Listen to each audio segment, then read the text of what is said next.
அறிவிக்கக்கூடிய ஹதீஸ் இப்னு மாஜால வருது. ஒரு நாள் நபி ஸல்லல்லாஹு அலைஹி வஸல்லம் அவர்கள் மீது ரத்தம் படிந்த நிலையில் இருக்க ஜிப்ரீல் அலைஹிஸ்ஸலாம் அவர்கள் வந்தார்.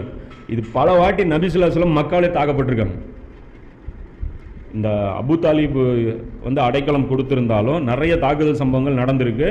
இன்னும் நபி ஸல்லல்லாஹு அலைஹி வஸல்லம் அவங்களை பார்த்தீங்கன்னா அபு தாலிபுடைய மரணத்துக்கு அப்புறம் அவங்களுக்கு உயிருக்கு ஒரு உத்தரவாதம் இல்லாத ஒரு ஸ்டேஜ் தான் இருந்திருக்கு.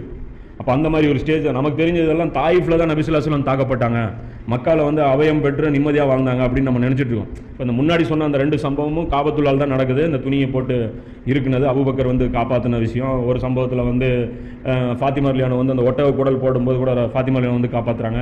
அப்புறம் இந்த சம்பவத்தை கூட ஃபாத்திமா ரலியல்லாஹு தான் வந்து காப்பாற்றுறாங்க. இந்த மாதிரி நிறைய சம்பவங்கள் வந்து நடந்திருக்கு நபி ஸல்லல்லாஹு அலைஹி வஸல்லம் அவர்கள். இப்போ இந்த சம்பவத்தில் பார்த்தீங்கன்னா ரசூலுல்லாஹ் ரத்தமாக உட்காந்துட்டு இருக்கிறாங்க.